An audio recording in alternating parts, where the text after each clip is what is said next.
दोस्तों इस वीडियो में हम पढ़ने वाले हैं कि CSS में सेलेक्टर कौन कौन से होते हैं और हम उनकी सहायता से किस तरीके से पेरेंट और चाइल्ड सेलेक्टर को टारगेट कर सकते हैं और उनकी स्टाइलिंग चेंज कर सकते हैं। तो चलिए शुरू करते हैं। सबसे पहले मैं आपको बता दूं कि मेरे यहाँ पे एक इंडेक्स पेज बना रखा है मैंने, और इसके अंदर सबसे पहला जो डिव टैग है उसकी क्लास है पेरेंट। पेरेंट के सभी चाइल्ड होने वाले हैं इसके अंदर। तो यहाँ पे पहला जो चाइल्ड है वो है बॉक्स 1, उसके अंदर H1 के कुछ टैग हैं। फिर मैंने लिया बॉक्स 2, उसके अंदर कुछ P टैग्स हैं और यहाँ पे कुछ टैग P टैग बाहर भी हैं इसके, ठीक है। और H1 टैग जो है इस डिव से बॉक्स के बाहर भी है, यानी कि पेरेंट के डायरेक्ट चाइल्ड होने वाले हैं और यहाँ पे बॉक्स 1 के कुछ चाइल्ड H1 हैं। अब सेलेक्टर कैसे काम करते हैं, सबसे पहले मैं आपको दिखाता हूँ एक ग्राफ। यहाँ पे देखो, यहाँ पे ये पेरेंट सेलेक्टर हैं और ये चाइल्ड हैं। आपको पता है जब भी हम कोई सेलेक्टर बनाते हैं तो क्लास को हम डॉट लगा कर लिखते हैं, फिर डॉट के बाद में क्लास का जो नेम होता है वो होता है। मान लो हम आईडी बनाते हैं तो सबसे पहले हम हैज लगाते हैं, फिर आईडी का नाम होता है, ठीक है। इस तरीके से कोई टैग होता है तो हम उसको डायरेक्ट टारगेट करते हैं। तो किस तरीके से टारगेट करना होता है वो समझाता हूँ आपको। अब यहाँ पे देखो दोस्तों, हमारे पास में एक पेरेंट है, ठीक है, जो पेरेंट हमारी मेन क्लास है यानी, ठीक है, और उसके चाइल्ड हैं बॉक्स 1। अब मान लो मुझे बॉक्स 1 जो है उसके सारे जितने भी टैग्स हैं उनको कलर रेड देना है, तो हम क्या कर सकते हैं, ठीक है। मैं यहाँ पे गया, मैंने लिखा डॉट पेरेंट, उसके बाद में डॉट बॉक्स और 1, यानी कि पेरेंट जो क्लास है उसके अंदर जितने भी बॉक्स 1 हैं उसका सभी कलर चेंज हो जाएगा। कलर रेड कर देते हैं हम, और मैंने किया यहाँ पे सेव और इधर किया रिफ्रेश। तो यहाँ पर क्या हुआ, पेरेंट के अंदर जो बॉक्स 1 है उसमें जितना भी कंटेंट है वो हो गया रेड, ठीक है। अब हम क्या कर सकते हैं, जैसे ये कौन सा सेलेक्टर हो गया, ये हो गया क्लास, पेरेंट की क्लास और फिर चाइल्ड की क्लास, इन दोनों को हमने डायरेक्ट टारगेट कर लिया।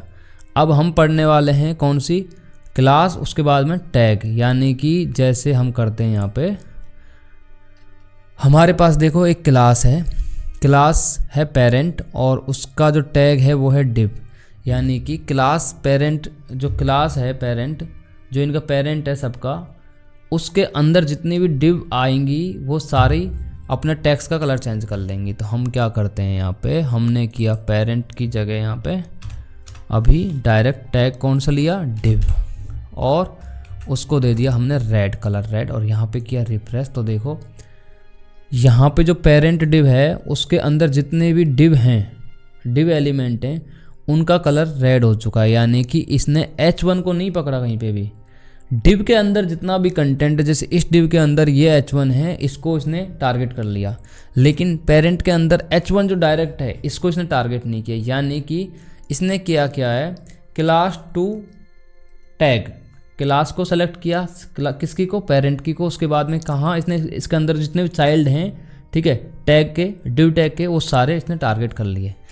अब मान लो मुझे डिव टारगेट नहीं करना था, मुझे करना था H1 को टारगेट करना था, ठीक है। तो मैं यहाँ पे क्या करता, बस H1 लिखता और इसको करता रिफ्रेश। अब देखो पेरेंट के अंदर जितने भी H1 है, चाहे वो डिव के अंदर हो या डिव के बाहर हो, इसने सब H1 को टारगेट कर लिया और यहाँ पे उनका कलर चेंज कर दिया है। यहाँ पे कौन सी कंडीशन अप्लाई होती है, क्लास और पेरेंट में आती है क्लास, उसके बाद में आती है टैग। इसको लिखने का तरीका भी कुछ इस तरीके से ही है। अब मान लो एक चीज़ बताता हूँ मैं आपको, मैंने यहाँ पर एक दे दी क्लास, किसको दे दी क्लास, सॉरी, मैंने यहाँ पे दे दी एक आईडी। तो यहाँ पे मैं लिखता हूँ आईडी का नाम लिखता हूँ हेड, हेड आईडी, ओके। तो यहाँ पे हमने एक हेड आईडी बनाई और इसको क्या किया हमने, यहाँ पे टारगेट करेंगे इसको हम डायरेक्ट। तो हमने क्या किया, पेरेंट के अंदर हम गए डॉट पेरेंट, उसके बाद में हमने लिखा यहाँ पे आईडी हमारा क्या है, हेड और आईडी, इसको हमने किया रेड। तो यहाँ पे किया रिफ्रेश। तो देखो यहाँ पे जो हमारी हेड आईडी है ना, इसने इसको टारगेट कर लिया है। मान लो मैं आईडी यहाँ पे इसको भी दे दूंगा बॉक्स को या फिर पी को, और मैं यहाँ पे करता हूँ रिफ्रेश, तो इसने इसको भी टारगेट कर लिया है। अब आप सोच रहे होंगे सर आईडी तो यूनिक होती है, काम क्यों नहीं, इसमें तो दोनों जगह काम कर रही है। तो दोस्तों CSS के अंदर क्या होता है, आप किसी को भी टारगेट कर सकते हो, कितनी बार भी कर सकते हो, आईडी को, क्लास को और टैग को, लेकिन ये जो आईडी वाला यूनिक कॉन्सेप्ट है ये जावा स्क्रिप्ट इसको बिल्कुल भी एक्सेप्ट नहीं करती है।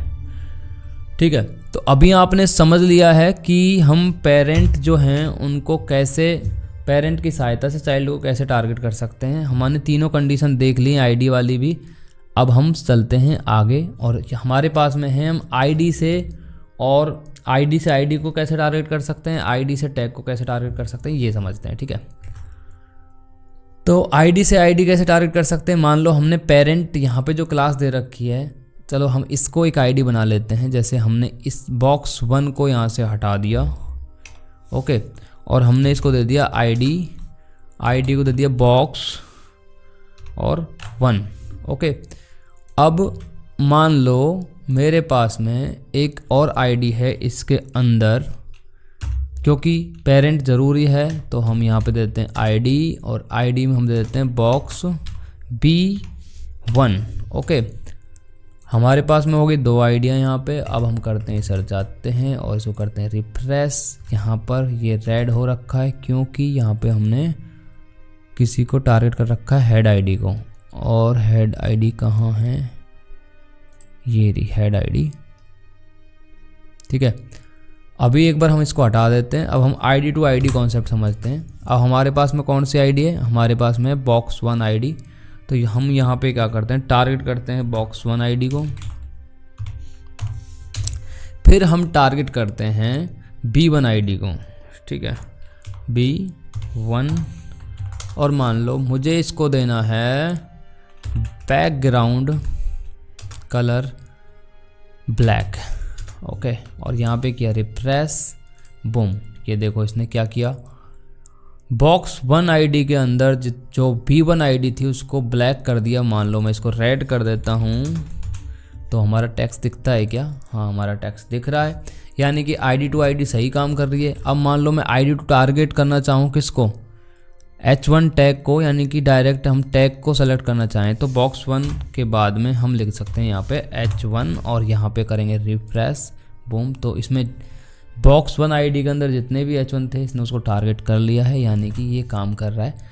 अब देखो ये सारी जो कंडीशन मैंने आपको यहाँ पे लिख के दे रखी हैं, आप इसका एक स्क्रीनशॉट ले लेना और अप्लाई करके देखना अपने पेरेंट टू चाइल्ड में, यानी ये पेरेंट से चाइल्ड के अंदर अप्लाई होंगी।